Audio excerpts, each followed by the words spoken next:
the rhythms of the desert, melodies of hope, and songs that have survived millennia. The music of Israel is not just a soundtrack for the history of a people who traveled, survived, and were reborn. It's a combination of ancient prayers, Eastern motifs, and modern electronic sounds. Today, you'll learn why Mizrahi music was originally an outcast, but now it's heard everywhere. How does strict, conservative, and religious combine with absolute freedom? And most importantly, how to sing and maintain hope at a time when they're trying to destroy you. You're on the Melomania channel, and now we're going on a musical journey through Israel.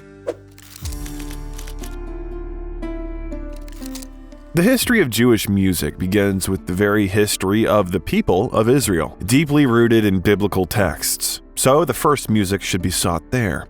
In the Old Testament, music appears not just as art, but as part of spiritual life, a way of communicating with God. Already in the book of Genesis, there is mention of Jubal, the father of all who played stringed instruments and pipes, indicating a long tradition of musical instruments.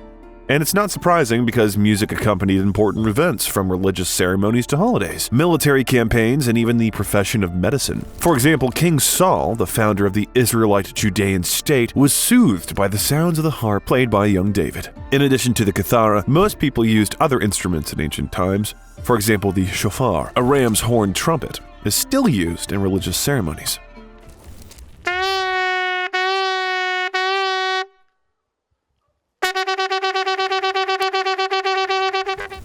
Cymbals and tambourines were used as percussion instruments. According to the Bible, the latter instrument was used by Miriam, the sister of Moses, who led the women in dance after crossing the Red Sea. Music reached a special development in the first temple in Jerusalem. King David and his son Solomon made it an integral part of the worship services. Levite choirs were created, a special cast of musicians who performed the psalms. Of course, there are no authentic video recordings of their performances. However, modern variants or performances of traditional Jewish temple music can be used to illustrate the idea of what a Levite choir might have sounded like.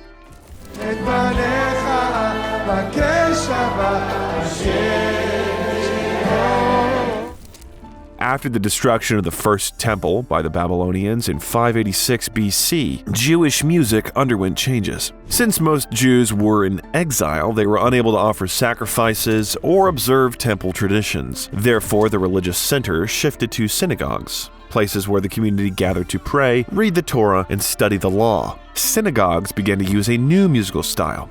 Not temple chants, but more personal and communal prayers with musical accompaniment. Instead of instruments, vocals began to play the main role. Israel is located at the crossroads of civilizations, which has influenced its music. The Babylonian, Hellenistic, and Roman periods all brought new musical elements. The Jews adapted foreign melodies, created a unique synthesis of Eastern and Western traditions. Before the establishment of the State of Israel in 1948, the Jewish people lived in a diaspora in exile, which influenced the development of musical traditions. Jews preserved ancient melodies, adapting them to the cultures of the environments they lived in. Thus, the Ashkenazi and Sephardic musical traditions emerged. Ashkenazi, the name of one of the two largest sub-ethnic groups of Jews, descendants of immigrants from medieval Germany and Eastern European countries.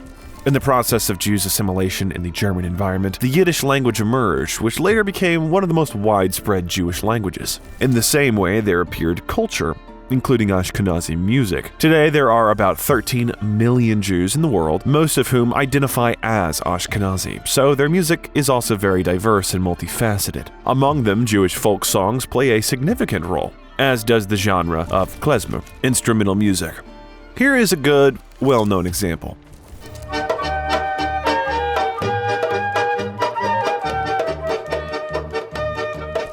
Another branch of the Israeli people is the Sephardi. They are descendants of the Jews of Spain, who after the expulsion in 1492 settled in the countries of the Mediterranean and the Middle East. The main difference is the cultural influences. Ashkenazi music developed in Europe under the influence of Christian traditions, while Sephardic music has preserved Mediterranean and Eastern melodies. Los bíblicos cantan. Israel would only gain its own state in 1948. By then, they would have to endure a great many tragedies, the main one of which would occur in the 20th century. So let's explore this path using the example of several great Jewish songs.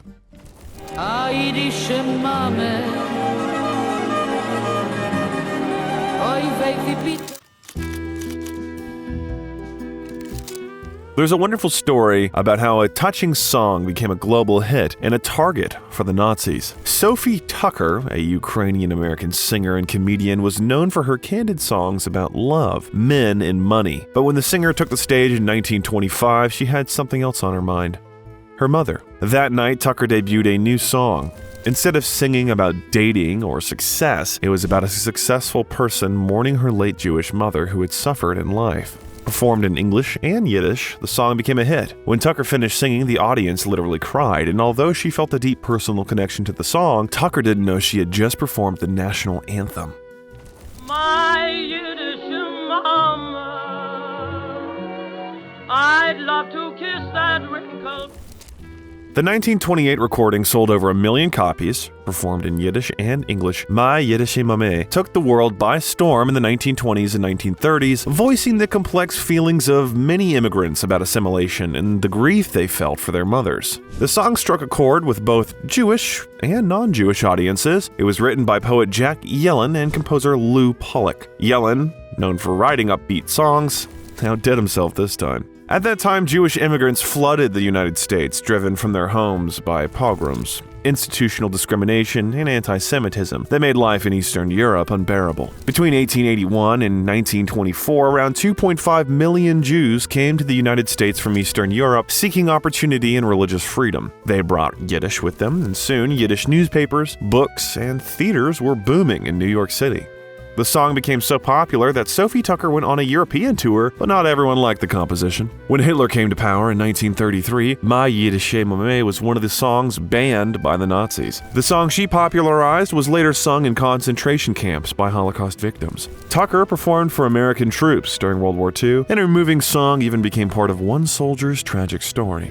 After the war, Tucker received a letter from Robert Knowles, an army soldier who had heard a Jewish comrade talk about his desire to hear a Tucker song played on the streets of Berlin. The comrade died before victory, but on the 4th day after the war, Knowles and his fellow soldiers paid tribute. They installed a record player on a truck and drove through Berlin playing My Yiddish Mame at full volume.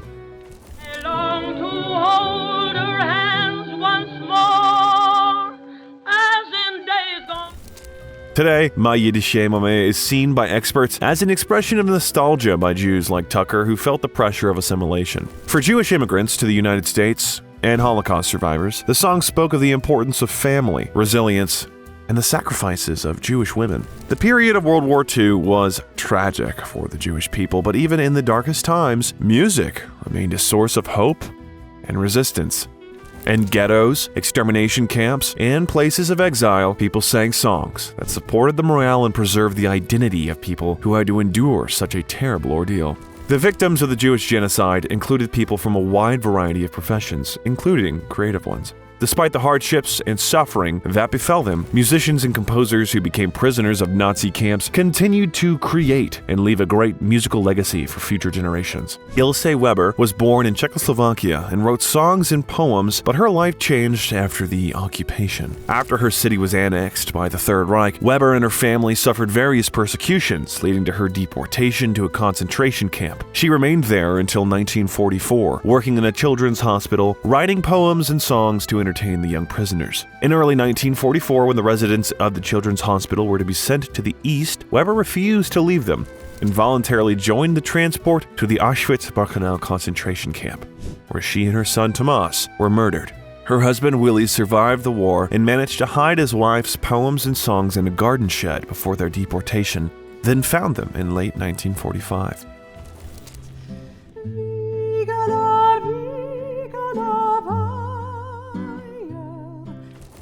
Another such prisoner was the Czech composer of Jewish origin, Pavel Haas. In 1941, he was sent to Terezin, where he continued to write music despite everything. In 1944, about 18,000 Jews, including Pavel, were sent from Theresienstadt to Birkenau, where almost all of them died in gas chambers.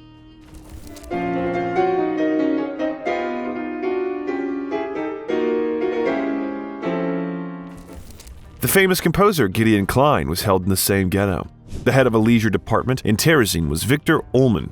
He wrote 41 works there, in addition to writing critical reviews of performances accompanying on the piano and organizing concerts. Like Haas and Klein, Ullmann and his wife were deported to the Birkenau camp, where they died in 1944, but some of their works were preserved. The Jewish partisan movement during World War II was part of the broader anti-Nazi resistance. It consisted of groups of Jewish fighters who escaped from ghettos and concentration camps and joined Soviet, Polish, French, and other partisan units or created their own units. One of the most famous groups was the Bielski brothers detachment in Belarus, which not only fought the Nazis but also rescued Jews. Their camp in the forests sheltered over 1,200 people. There was also the Analek Jusikhetman detachment in Ukraine, Jewish fighters in the Lithuanian forests, and the Warsaw and Vilnius underground fighters. Their anthem was the song Sag nicht kein Wort, Never Say.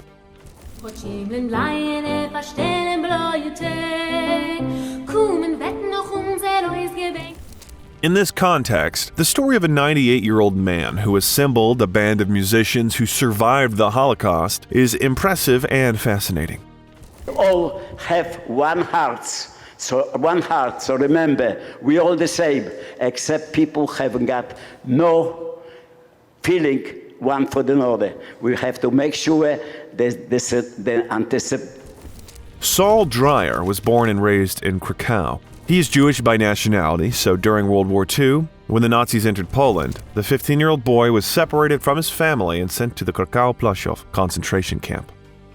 When Saul turned 16, he was transferred to a sub-camp in a factory where workers repaired automobile radiators. One of the men at the factory turned out to be a cantor, a person who sang liturgical music in the synagogue. He and a few other workers performed traditional Jewish songs every evening in an improvised choir. Saul himself became interested in music from an early age. His father was a musician and gave him a clarinet when he was 8, so the young prisoner had a good sense of rhythm. So once he expressed his opinion on the singing of an improvised choir, Dreyer noted that they were missing something. Then the guy took spoons and began to create a rhythm that helped the musicians. This is how the man's acquaintance with drums began.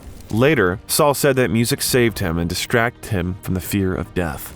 In 1945, the U.S. military liberated the man from a concentration camp in Austria, and Dreyer spent some time in a displaced persons camp in Italy. There, he put down his spoons for the first time and picked up real drumsticks. He played traditional Jewish songs and sometimes added well-known Italian and Polish compositions to his repertoire. In 2014, 110-year-old pianist Alice Sommer, considered the oldest Holocaust survivor, died. While imprisoned in a concentration camp, the woman did not stop performing music. She considered singing an instrument of redemption. When Saul learned of the pianist's death, he decided to do something special in her honor. So, at 88 years old, Dreyer decided to put together a band of musicians who had survived the Holocaust. Over the course of 10 years, the band has performed nearly 100 concerts around the world. Dreyer was also invited to play for President Biden at the White House Hanukkah party. Together with the United States Marine Corps Band, Saul performed the Jewish holiday song Hava Nagila. The Holocaust Survivor Band is back home in South Florida after its first journey to Poland on a mission of healing and peace. But not everyone was lucky enough to survive. As a result of the Nazi genocide, about 6 million Jews died, including children, women, and the elderly. Thanks to the support of the international community and the efforts of Jewish activists, in 1947, the UN decided to partition Palestine, which allowed for the creation of the State of Israel. On May 14, 1948, the independence of Israel was proclaimed, symbolizing the rebirth of the Jewish nation after centuries of persecution and dispersion. The emergence of Israel was both joyful and painful, as it marked a new stage in the life of the Jewish people, but also provoked new conflicts with Arab states that continue to this day. However, Israel has embarked on a path of not only political but also cultural revival, where Jewish music and art have received new life in their own country.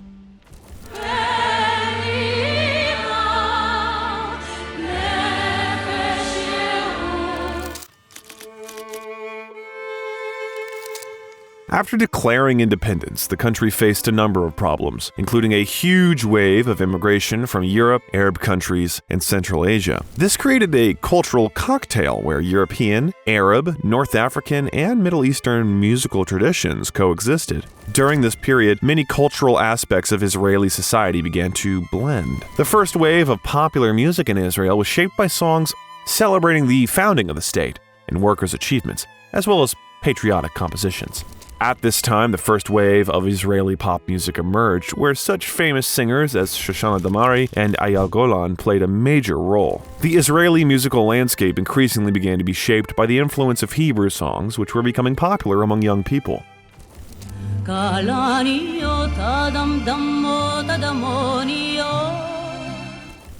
Since the late 1960s, Israel has begun to see itself as part of a Western cultural and social space. The country has become increasingly economically powerful, and along with Western goods becoming more accessible, Western musical tastes have grown in Israel. Not everyone was happy about this. The Beatles were never allowed to perform in Israel, but no one could stop this trend. One of the Israeli analogs of the legendary Beatles was singer Eric Einstein, who for decades was on the list of the most beloved Israeli performers.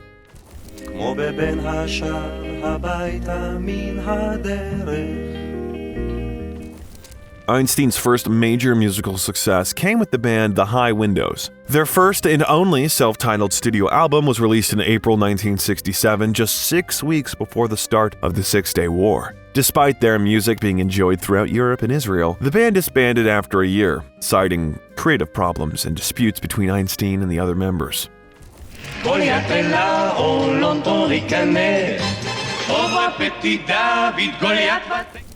In the early 1980s, after nearly 30 years of performing, Arik decided to retire from live performance.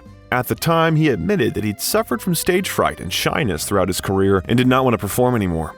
Arik continued to find success even though he no longer performed live, and in 2010 he was the most popular artist on Israeli radio stations. Einstein was truly a cultural icon of the greatest magnitude, and on the day of his death, Israeli Prime Minister Benjamin Netanyahu declared that Arik's songs were, quote, the soundtrack of Israel.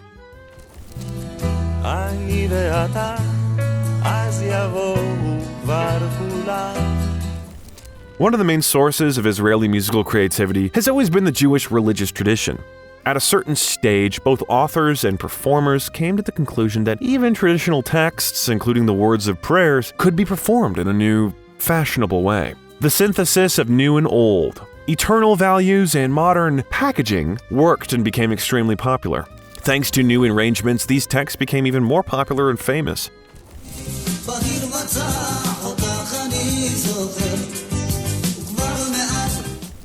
Not all Israelis were fond of Western musical influences. Repatriates from Eastern countries were accustomed to completely different traditions, and a genre began to develop in Israel that's commonly called Mediterranean or Eastern music. The country's cultural elite did not particularly respect this style, but it was, and remains, extremely popular among the people.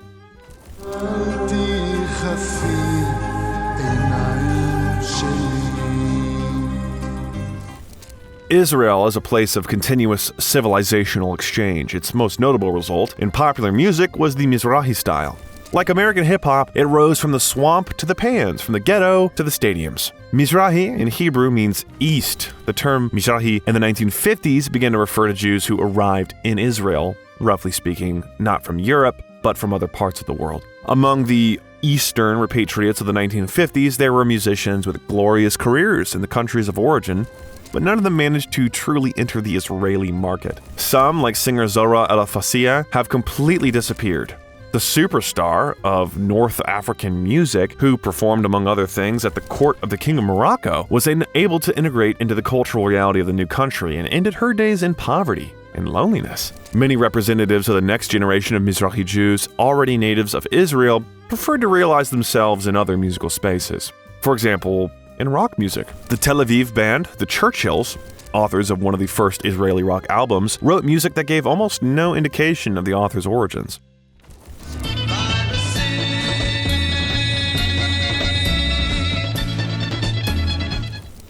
At the same time, tectonic shifts were taking place within society itself, primarily related to the experience of the 1973 Yom Kippur War, in which Israel lost over 2,500 soldiers. For a small country, these were staggering numbers. A significant percentage of the dead were Mizrahi Jews, among whom, as a result of the confrontation, questions began to arise more and more often.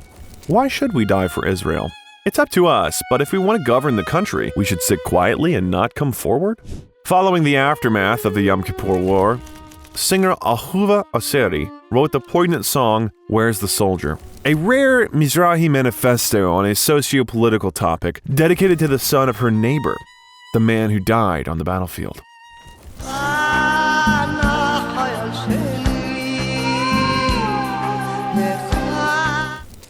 In 1973, Asher Ravini, the owner of a small electronics store in the Tel Aviv neighborhood of Hatikva Quarter, was about to get married. However, the wedding was overshadowed by sad news. His bride's brother had not returned from the war. After several months of mourning, friends decided to throw a celebratory party for the newlyweds. They invited musicians Joseph Levy, Klein, and Moshe, Ben Moshe, future members of the band Slaili Hakarem, which translates to the sounds of the vineyard, which became important in the Mizrahi music scene.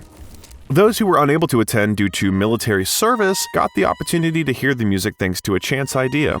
The Ravini brothers recorded the party on cassette. Suddenly, the tape became extremely popular. People offered big money for it because they wanted to hear familiar songs not only live. The brothers realized the potential of this idea, founded their own label, and became one of the main producers of Israeli Mizrahi music.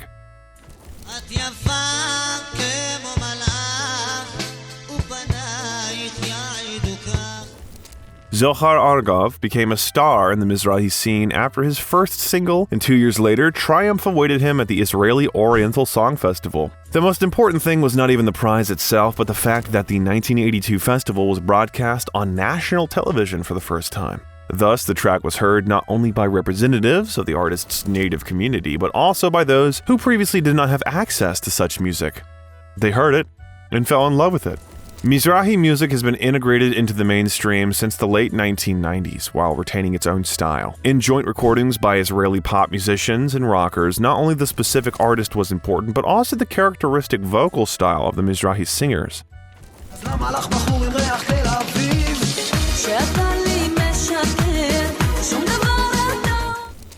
They began to fill a role in hip-hop similar to American R&B vocalists, adding melodies to recitatives.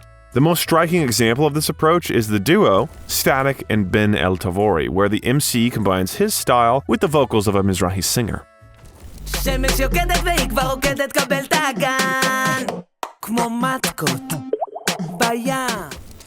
Today, Mizrahi music is no longer just a genre, it's a mainstream trend in the Israeli pop scene.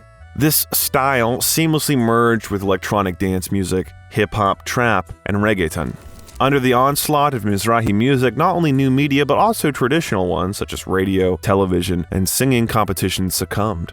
This music, as before, can be deeply religious. An obligatory element of the concerts of hitmaker Omer Adam, a Jew who adheres to Judaism and consistently refuses to perform on Shabbat, the 2015 ballad Modeh Ani is based on the text of the morning prayer. At the same time, another, no less obligatory element of his performances is the uninhibited gay anthem Tel Aviv.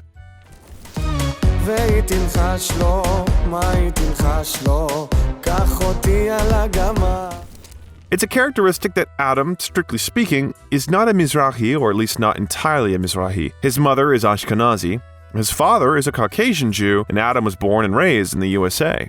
In its current mainstream form, Mizrahi music is no longer the prerogative of its respective sub-ethnic groups. It's a completely cosmopolitan music with a certain set of distinctive features. But Israel is not limited to one song genre. There's too much music in this small country to focus on one direction. For example, the singer Mati Steinmetz is quite popular, one of the most popular performers in the genre of Jewish spiritual music.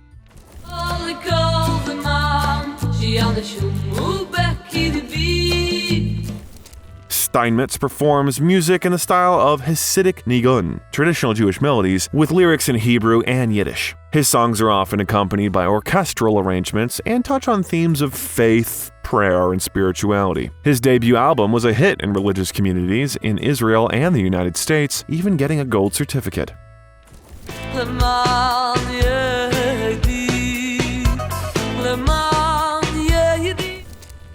I think diversity is guaranteed, so let's get to know other interesting artists. But before we start this topic, we'd like to ask you to subscribe to the channel. We try to make long, interesting, and informative videos, so we will be grateful for your support. Ready? Then thank you, and let's continue. I suggest starting with Machina. one of the most influential Israeli rock bands, which shaped the country's musical landscape back in the 1980s and remains iconic to this day. They're often compared to the British band The Police because of their distinctive sound, which combines rock, ska, and punk.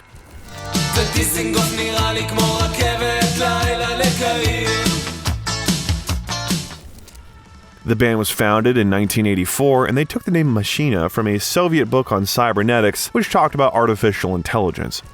Today, Machina is considered a symbol of Israeli rock. They inspired many young musicians, and their hits are still played on the radio and at festivals.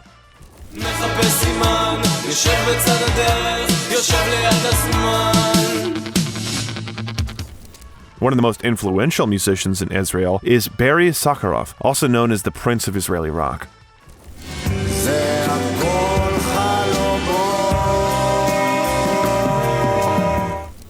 Barry was born in Turkey in 1957, but his family moved to Israel when he was a child. He became interested in music at a young age, and his first major project was the band Minimal Compact, which enjoyed some success in Europe in the 1980s. After returning to Israel, Sakharov embarked on a solo career, releasing the landmark album Signs of Weakness.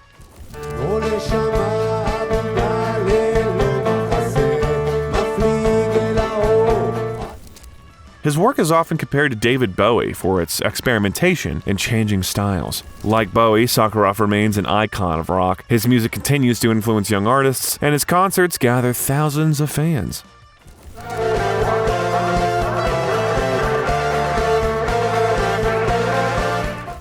We talked about Mizrahi music separately, but it's also worth talking in more detail about one of Israel's most successful singers, Yael Golan. In 1996, the members of the band Ethnics, looking for a Mizrahi singer to produce a music album, they saw Golan at a concert and decided to record an album with his vocals. Their collaboration lasted until 2000 and culminated in 3 extremely successful albums.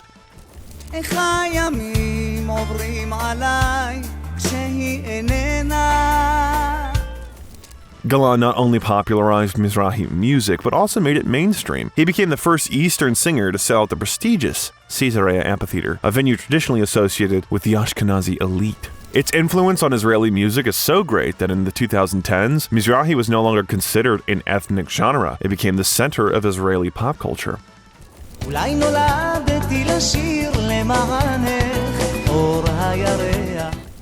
Despite his musical success, Golan has repeatedly found himself at the center of scandals. The most high-profile one occurred in 2013 and was related to minors. However, it was later proven that the singer himself did not participate in the crimes, and his father and managers were found guilty.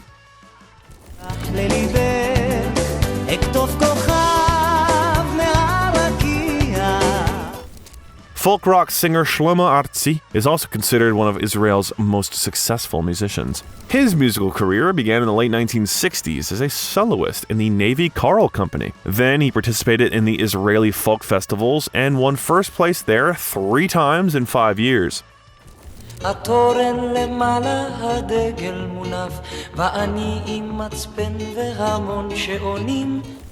After these early successes, Artzi's career declined and his work was considered routine and unoriginal. Although Artzi was adept at composing poetry to music, he failed to develop his own authentic voice.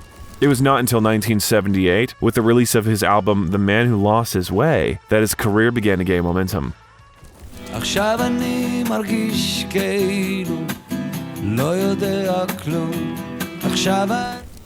Many subsequent releases followed one after another, and Artzi became one of the most successful Israeli artists. He has sold more albums than any other Israeli singer, and his long performances, lasting 3 hours or more, are hugely popular. In 2005, Artzi was named the 17th greatest Israeli of all time.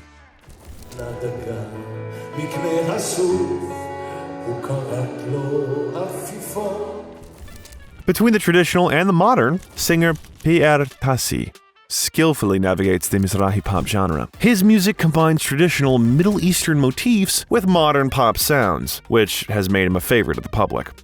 Tassi released his debut album in 2013, but it was the song Derek HaShalom, Road of Peace, released a few years later, that brought him worldwide fame. It became a real hit and gained tens of millions of views.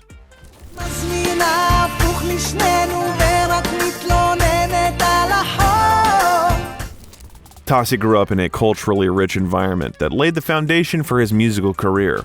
Vocally gifted from an early age, he began singing in the local Yemenite synagogue when he was just 6 years old. This early exposure to music instilled him in a deep connection to his roots, shaping the artist that he's become.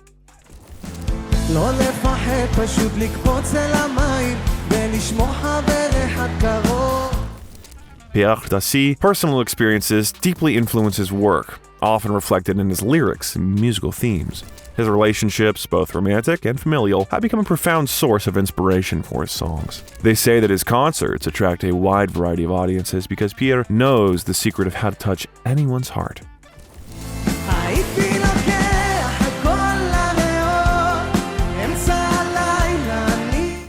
Another singer who works in the Mizrahi pop genre is Omer Adam. Like most contemporary performers of this genre, he skillfully combines the traditional sound of Middle Eastern pop with modern pop elements, which makes him successful among both young people and connoisseurs of classic performers.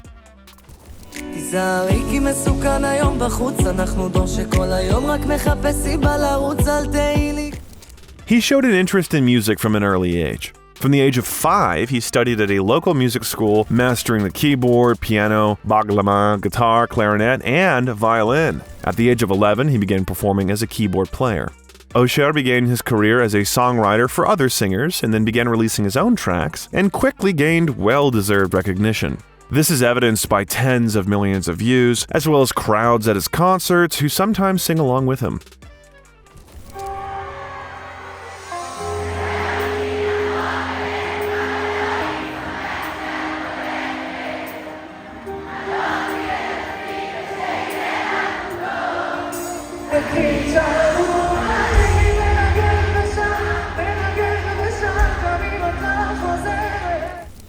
As we mentioned earlier, Mizrahi was a pariah genre, and now songs in this style occupy almost every position in the Israeli charts. In this context, one cannot help but mention a singer named Itay Levi, who quickly became popular thanks to his emotional love songs.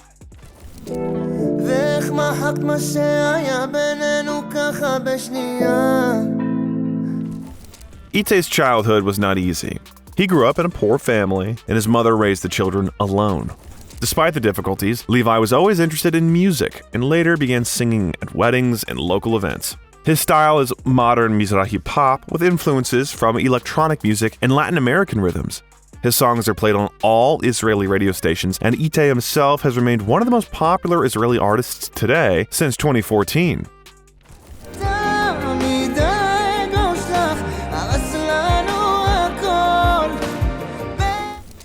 The Israeli music scene has always been open to women, although they've sometimes faced prejudice. For example, in religious communities, women are prohibited from singing in front of men due to the law of Kol Isha, a traditional Jewish injunction that considers female singing to be potentially seductive. Because of this, there are almost no female singers in the ultra-Orthodox community. Mizrahi music was long dominated by men, and it was harder for women to break through. But in the 1990s, the situation began to change. Today, one of the most popular Israeli singers in the genre is Gideon ben Zaken.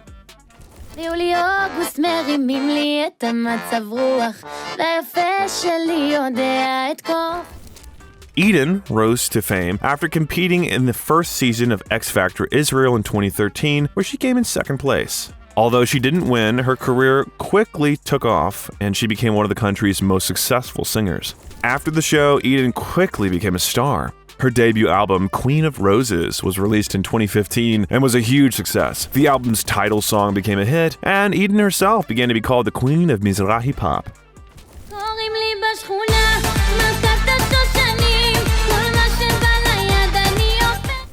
And interestingly, she became the first female performer in Israel to fill the large Menorah Miftachim Arena Stadium, completely shattering any stereotypes about women that still existed.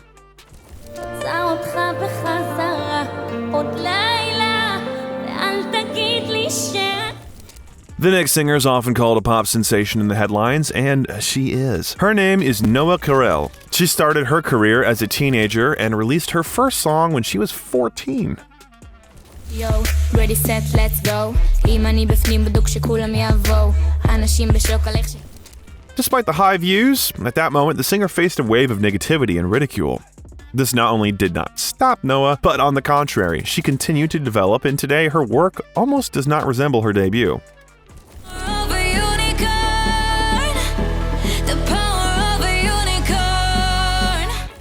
The development's also evidenced by the fact that in 2023, she represented Israel at Eurovision 2023 and took third place. This further strengthened her international career, which led to a contract with Universal Music Group.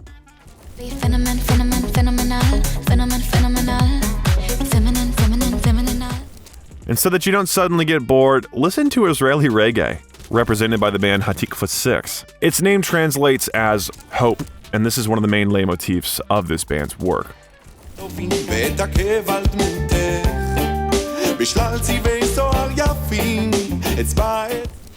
While many artists have tens of millions of views, not all of them manage to break through to international fame. As cliche as it may sound, most Israeli music artists remain big fish in a small Mediterranean pond. The situation is completely different, though, for the band La La Marche, which often not only visits European stages, but also becomes their headliner.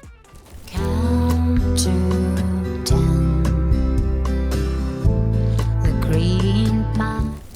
The band was formed as a duo in 2013 by Gil Landau and Yael Shoshana Cohen. Landau and Cohen met at the former's 26th birthday in 2011. Both were songwriting and performing in different bands, but when they started playfully singing together in an impromptu jam session, things quickly took off.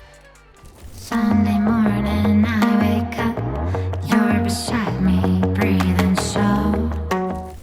Cohen and Landau spent several years writing songs, performing, and forming a band, and several more years honing their signature sound in the studio. In 2016, they self-released the EP You're Mine, which showcased their modern yet timeless sense of melody. And I know that I'm slow in the morning. The band's recognition was also enhanced by the fact that their voices can be heard on the soundtrack to the popular TV series Better Call Saul. There, they performed a cover of Nancy and Frank Sinatra's duet Something Stupid.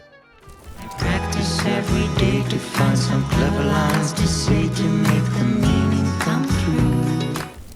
Incredibly successful and globally recognizable singer Dennis Lloyd was born in Israel, but at the age of 21, he left home for Bangkok, where he focused on songwriting and music production. It was there that he wrote 35 songs, including the hit Nevermind, which has garnered over 200 million streams on Spotify and topped the charts in many countries around the world. Alright, I'm ready now, I ain't gonna fall back now. Alright, I'm picking up. Lloyd began his musical career playing the trumpet when he was 8 years old. At 13, he learned to play the guitar and then enrolled in the Thelma Yellen School of the Arts in Givat Chaim, majoring in jazz. This allows him to produce music on his own and make it exactly how he feels.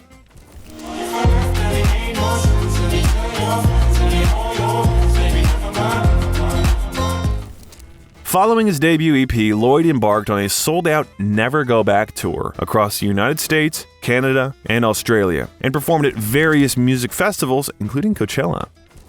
It's not my baby, not the girl I knew then, not the girl I know anymore. Ishay Ribo is one of the most unique Israeli musicians of our time. He combines religious themes with contemporary music, creating a distinctive style that appeals to both religious and secular audiences. תוריד ממני את הגשם, היה לי ים זמן לנוח.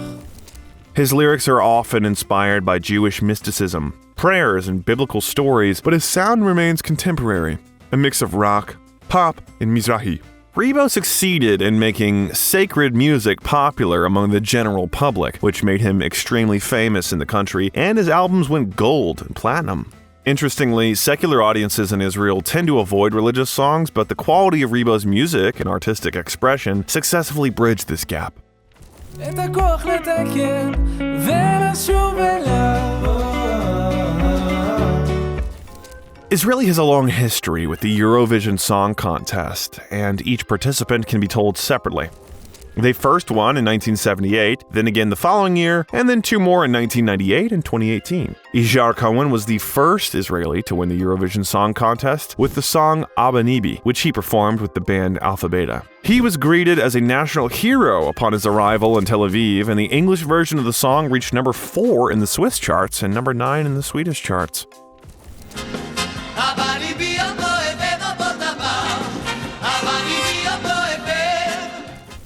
The following year, the triumph was repeated. Only this time, the country was represented by the band Milk and Honey and singer Gali Atari. The contest was held in Jerusalem, and the heartfelt performance of the song Hallelujah earned Israel 125 points, making the song itself one of the symbols of Eurovision and Israeli music.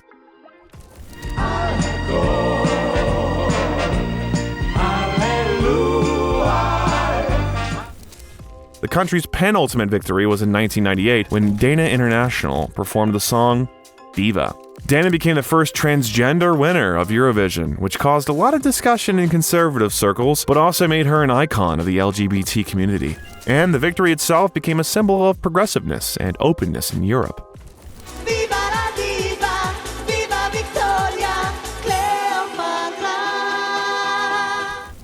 In 2019, the country was represented at this competition by iconic singer, producer, and composer Adan Rachel.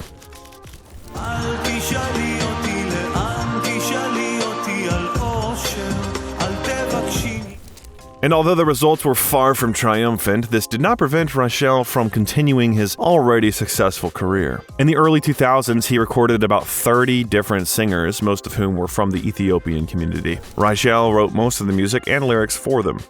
The result allowed Adan to release an album that became the best-selling in Israel in 2003. Similarly, Adan recorded 4 more albums, which sold a total of 500,000 copies.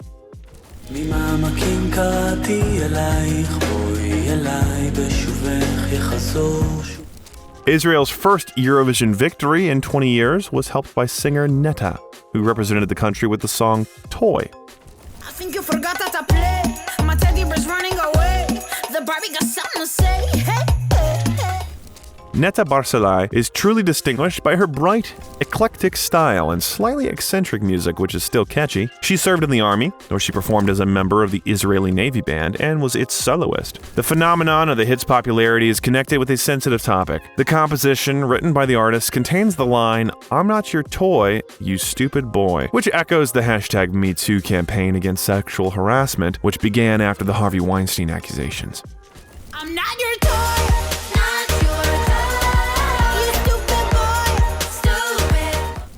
And if that was too strange, we suggest restoring balance and listening to an artist who creates incredibly beautiful music using an ancient instrument called the Comanche.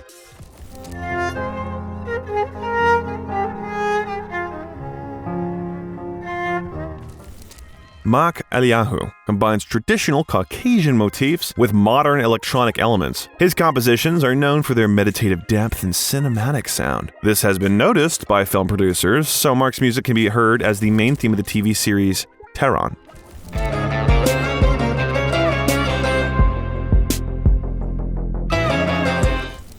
It would be unfair not to mention the rappers, of which there are plenty in the country. Tuna is one of the most famous rappers in Israel, who began his career as a member of the band Hashivet, and later achieved solo success.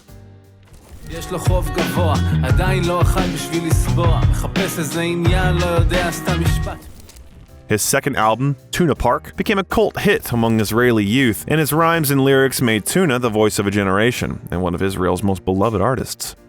היי, ברוכים השבים, 4-2 לאורנוס, תאריך כוכבים, המשכתי בחיפוש אחרי תנאים. Another equally iconic rapper is Ravid Plotnik, or simply Ginech. His music is social lyrics, humor, and personal experiences combined with melodic recitative.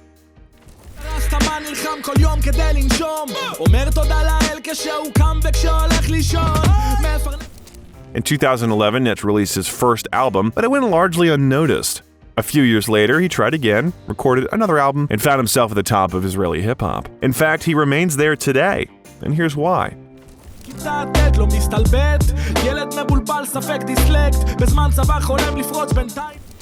Singer, composer, and producer Jasmine Moilem combines hip-hop, R&B, electronics, and Middle Eastern motifs.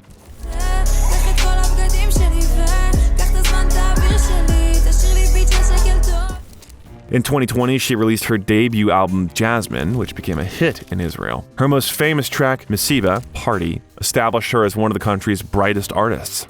She's not only a singer, but also produces her own music. Moalem remains one of Israel's most promising female singers. Her music is a combination of contemporary trends and personal style, making her unique on the local scene.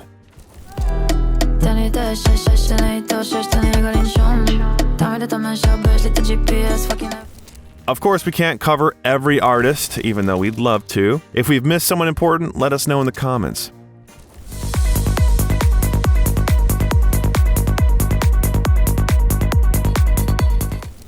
Avi Shmailov, known as Asterix, is one of the most influential Israeli artists in the psychedelic trance genre. Asterix began his musical career in the 2000s and quickly became one of the leaders of the psychedelic trance scene. Asterix actively performs at major music festivals around the world, including such famous events as Boom Festival and Ozora Festival, where his performances gather thousands of fans. His style combines a high level of technical mastery and unique soundscapes, making him one of the biggest stars of psychedelic music in the world.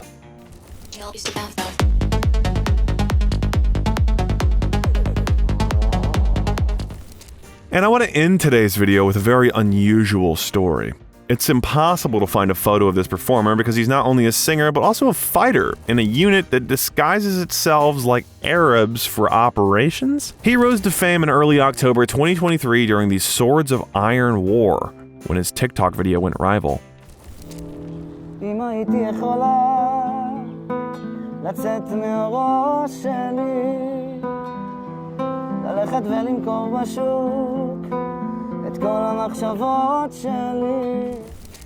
His name is Meme, but due to the nature of his service, M's identity remains classified, so he performs in a mask. In October 2023, while being drafted into reserve duty, M posted a TikTok video of himself performing the song Barefoot by Jasmine Moalem. About 2 months later, he released an official cover of the song, which has garnered nearly 900,000 streams on Spotify. In January 2024, M performed the song with its original artist, Jasmine Moalem.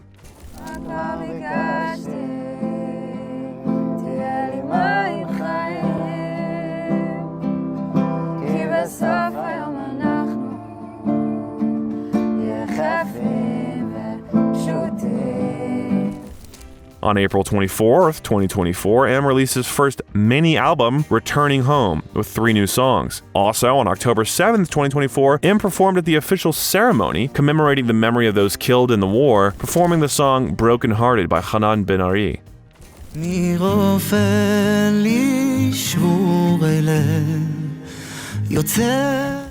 Combining military service and a military career, M has become a symbol of modern Israeli culture, combining patriotism and creativity.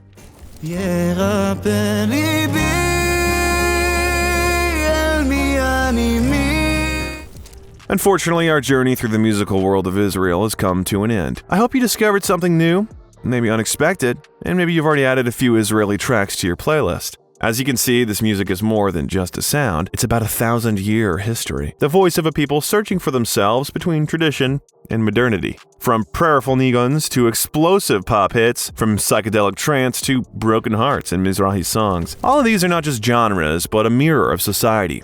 It's pain, hope, and victory. Israeli music is constantly changing, but it always retains its uniqueness, and that's what makes it so special. Thank you for being with us. Like, subscribe to the channel, and write in the comments which country or genre you'd like to explore next time. This was the Melomania channel. See you in the new videos.